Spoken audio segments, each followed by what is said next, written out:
Good morning, dear students. प्रिय छात्रों नमस्कार. Yesterday I explained you the rules of adjective clause with the help of examples. कल मैंने आपको complex sentences के according adjective clauses के rules को समझाया था and I explained you the rules with the help of examples और examples की मदद से मैंने आपको सारे rules समझाए थे. Now I am going to tell you how to solve the exercise of complex sentences based on adjective clause. और अब मैं आपको adjective clauses पर बेस्ड जो एक्सरसाइज है complex sentences की वो मैं आज आपको बताने जा रहा हूँ कि किस प्रकार हमको इन sentences को कंबाइन करना है, किस प्रकार हमें इन sentences को जोड़ना है, सिंथेसिस करना है. सो sentence number first, I met a girl, she was very beautiful. मैं एक लड़की से मिला, वह बहुत सुंदर थी. So we see कि सेकेंड सेंटेंस में फर्स्ट सेंटेंस के ऑब्जेक्ट की विशेषता का वर्णन किया है. ऑब्जेक्ट एक गर्ल है और साथ ही साथ वह एक व्यक्ति है. इसके लिए हमको हु, हुम, हुस में से किसी एक शब्द की मदद लेना पड़ेगी. सो the answer will be I met a girl who was very beautiful. मैं एक लड़की से मिला जो बहुत सुंदर थी. I met a girl who was very beautiful. Sentence number second, you were talking to a man. I know him very well. तुम एक व्यक्ति से बात कर रहे थे, मैं उसे अच्छी प्रकार से जानता हूँ. तुम एक व्यक्ति से बात कर रहे थे. You were talking to a man. I know him very well. तुम एक व्यक्ति से बात कर रहे थे, मैं उसे अच्छी प्रकार से जानता हूँ. तो नेक्स्ट सेंटेंस में हम देख रहे हैं पहले सेंटेंस के ऑब्जेक्ट अर्थात आ मैन की विशेषता का वर्णन किया है और मैन जो है वो एक व्यक्ति है. इसलिए एक बार फिर से हम यहाँ पर हु, हुम, हुस की मदद से सेंटेंस को सॉल्व करेंगे. So the answer will be you were talking to a man whom I know very well. You were talking to a man whom I know very well. तुम एक व्यक्ति से बात कर रहे थे जिसको मैं अच्छी प्रकार से जानता हूँ. You were talking to a man whom I know very well. Sentence number third, I met my friend. His father is a doctor. मैं अपने मित्र से मिला, उसके पिताजी डॉक्टर हैं. तो नेक्स्ट सेंटेंस में जो विशेषता बताई गई है वो फर्स्ट सेंटेंस के ऑब्जेक्ट अर्थात माय फ्रेंड की विशेषता बताई गई है. इसलिए और वह एक व्यक्ति है, इसलिए फिर से एक बार हम यहाँ पर हु, हुम, हुस की मदद से वाक्य को जोड़ेंगे. So the answer will be I met my friend whose father is the doctor. I met my friend whose father is the doctor. मैं अपने मित्र से मिला जिसके पिताजी एक डॉक्टर हैं. मैं अपने मित्र से मिला जिसके पिताजी एक डॉक्टर हैं. नेक्स्ट है she has a watch, it always gives correct time. उसके पास एक घड़ी है, यह हमेशा सही समय बताती है. तो हम देख रहे हैं कि सेकंड सेंटेंस में फर्स्ट सेंटेंस के ऑब्जेक्ट का वर्णन है. ऑब्जेक्ट है वॉच और यह एक वस्तु है. इसलिए यहाँ पर हम इस सेंटेंस को विच या दैट की मदद से सॉल्व करेंगे. So the answer will B She has a watch which always gives correct time. उसके पास एक घड़ी है जो हमेशा सही समय देती है. She has a watch which always gives correct time. Sentence number 5. He purchased a camera. It is very costly. उसने एक कैमरा खरीदा, यह बहुत महंगा है. तो हम फिर से देखते हैं कि सेकंड सेंटेंस में फर्स्ट सेंटेंस के ऑब्जेक्ट की विशेषता का वर्णन किया गया है. ऑब्जेक्ट मीन्स कैमरा और कैमरा यहाँ पर एक वस्तु है. फिर से इस सेंटेंस को हम विच या दैट की मदद से जोड़ेंगे. So the answer will be he purchased a camera which is very costly. उसने एक कैमरा खरीदा जो बहुत महंगा है. He purchased a camera which is very costly. Next sentence, the child saw a monkey, its tail was very long. बच्चे ने एक बंदर को देखा, इसकी पूंछ बहुत लंबी थी. फिर से हम देख रहे हैं सेकंड सेंटेंस में फर्स्ट सेंटेंस के ऑब्जेक्ट की विशेषता का वर्णन किया है और जो ऑब्जेक्ट है वह एक मंकी है अर्थात एक पशु पक्षी जानवर है और जानवर के लिए हम विच या दैट का प्रयोग करते हैं. So the answer will be the child saw a monkey which tail was very long. The child saw a monkey which tail was very long. The child saw a monkey which tail was very long.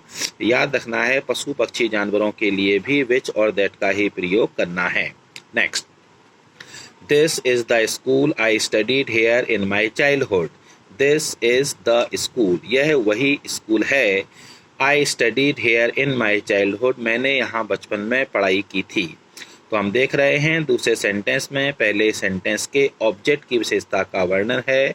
Object है school, यानी कि दूसरे sentence में पहले sentence के object अर्थात school की विशेषता का वर्णन किया गया है और स्कूल यहाँ पर एक प्लेस के रूप में काम कर रहा है।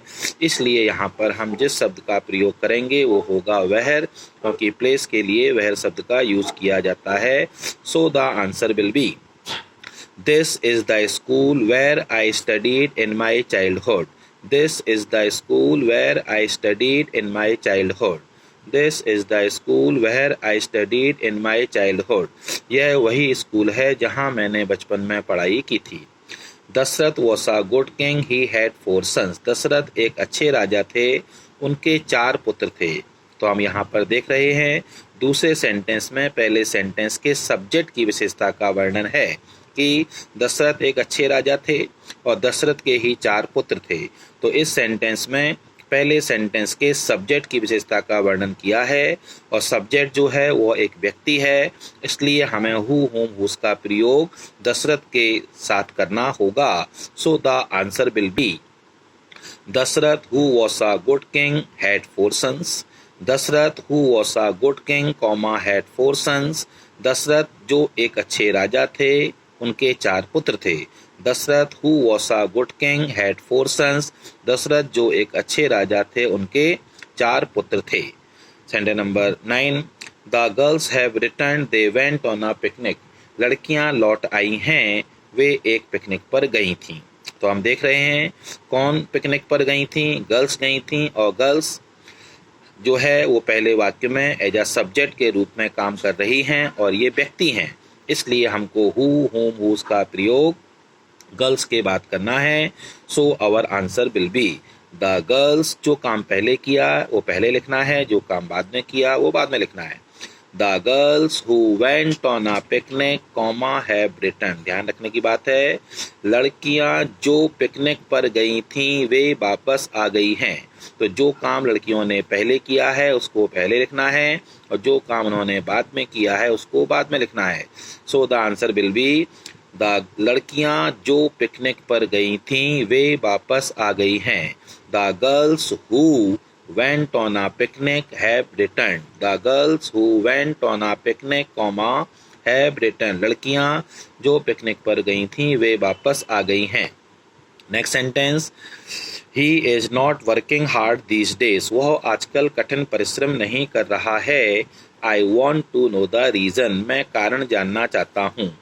वह आजकल कठिन परिश्रम नहीं कर रहा है, मैं कारण जानना चाहता हूँ। जब हम इस सेंटेंस को जोड़ेंगे तो दूसरा सेंटेंस पहले आएगा और पहला सेंटेंस बाद में आएगा। तो हमारा वाक्य होगा मैं कारण जानना चाहता हूँ कि वह आजकल कठिन परिश्रम क्यों नहीं कर रहा है। तो हम देख रहे हैं कि दूसरे वाक्य के और पहले वाक्य के ऑब्जेक्ट यानी रीज़न पूछा गया है और रीजन को हम ऐड करते हैं वाई से। So our answer will be I want to know the reason. Reason की विशेषता है, रीजन के लिए हम जिस शब्द का प्रयोग करते हैं वह होता है why. So the answer will be I want to know the reason why he is not working hard these days. I want to know the reason why he is not working hard these days. I want to know the reason why he is not working hard these days. मैं कारण जानना चाहता हूँ कि वह आजकल कठिन परिश्रम क्यों नहीं कर रहा है। Next sentence, this train goes to Delhi. यह रेलगाड़ी दिल्ली जाती है। Can you tell me the time. क्या तुम मुझे समय बता सकते हो। जब हम इस सेंटेंस को जोड़ेंगे तो दूसरा सेंटेंस पहला बनेगा और पहला सेंटेंस दूसरा बनेगा। और हम देख रहे हैं कि इस वाक्य में ऑब्जेक्ट की विशेषता बताई गई है और ऑब्जेक्ट है टाइम और टाइम के लिए हम जिस शब्द की मदद लेते हैं वो शब्द है when. So the answer will be can you tell me the time, क्या आप मुझको समय बता सकते हैं जब यह रेलगाड़ी दिल्ली जाती है। Can you tell me the time when this train goes to Delhi. Can you tell me the time when this train goes to Delhi. Can you tell me the time when this train goes to Delhi. तो इस वाक्य में दूसरा sentence पहले sentence के रूप में काम कर रहा है और पहला सेंटेंस दूसरे वाक्य के रूप में कार्य कर रहा है। ऑब्जेक्ट की विशेषता बताई गई है। ऑब्जेक्ट है टाइम। टाइम के लिए हम जिस शब्द की मदद लेते हैं वो है when. Some students waste their time, do not keep their company. कुछ छात्र अपना समय बर्बाद करते हैं, उनका साथ मत करो। तो किनका साथ नहीं करना है? हमको उन छात्रों का साथ नहीं करना है जो कि अपना समय बर्बाद करते हैं। तो सेंटेंस नंबर सेकंड बनेगा फर्स्ट सेंटेंस और सेंटेंस नंबर फर्स्ट बनेगा सेकंड सेंटेंस। तो हम देख रहे हैं किनका साथ नहीं करना है? जो छात्र अपना समय बर्बाद करते हैं, यानी ऑब्जेक्ट की विशेषता का वर्णन है। और ऑब्जेक्ट जो है वो व्यक्ति है और व्यक्ति के लिए हमको हु, हुम, हुज का यूज करना है। So the answer will B do not keep the company of the students. Do not keep their company का मतलब the company of the students. Do not keep the company of the students. फिर से ध्यान दीजिए, do not keep the company of the students who waste their time. Do not keep their company मतलब the company of the students who waste their time. उन छात्रों का साथ मत करो जो अपना समय बर्बाद करते हैं। Do not keep the company of the students who waste their time. Next one, my brother purchased a book yesterday, this is the same book. मेरे भाई ने कल एक पुस्तक खरीदी, यह वही पुस्तक है। जब हम जोड़ेंगे तो दूसरा सेंटेंस पहला और पहला सेंटेंस दूसरा बनेगा। तो उसकी हिंदी कुछ इस प्रकार से होगी, यह वही पेन है जो मेरे भाई ने कल खरीदा था। यह वही पेन है जो मेरे भाई ने कल खरीदा था। और यहाँ पर विशेषता ऑब्जेक्ट की है। ऑब्जेक्ट है बुक और बुक जो है वो यहाँ पर एज एन ऑब्जेक्ट के रूप में काम कर रहा है। लेकिन वाक्य में सेम का यूज है, इसलिए हमको यहाँ पर एच की मदद लेना पड़ेगी। ध्यान दिए छात्रों, यदि किसी वाक्य में सच या सेम का प्रयोग हो जाता है, यदि किसी वाक्य में सच या सेम का प्रयोग हो जाता है तो फिर वहाँ पर हमको उस वाक्य को केवल और केवल एच से ही जोड़ना पड़ता है। So the answer will be this is the same book. This is the same book. और बुक के लिए नियमानुसार तो विच लाना चाहिए, लेकिन यहाँ पर हम सेम होने के लिए एच का यूज करेंगे। This is the same book as my brother purchased yesterday. This is the same book as my brother purchased yesterday. This is the same book as my brother purchased yesterday. Next, A boy stole my book, the teacher punished him. एक लड़के ने मेरी पुस्तक चुराई, अध्यापक जी ने उसको दंडित किया। तो दूसरा सेंटेंस पहला बनेगा और पहला सेंटेंस दूसरा बनेगा। विशेषता ऑब्जेक्ट की है, ऑब्जेक्ट एक व्यक्ति है और व्यक्ति के लिए हमको हु, हुम, उसका यूज करना पड़ता है। ध्यान दें, अध्यापक ने उस लड़के को दंडित किया जिसने मेरी पुस्तक चुराई। अध्यापक ने उस लड़के को दंडित किया जिसने मेरी पुस्तक चुराई। सो the answer will be the teacher punished the boy who stole my book. Him कौन है? आ बॉय। हिम कौन है? आ बॉय। हिम को हटाएंगे, आ बॉय का यूज करेंगे। The teacher punished the boy who stole my book. The teacher punished the boy who stole my book. अध्यापक ने उस छात्र को दंडित किया जिसने मेरी पुस्तक चुराई।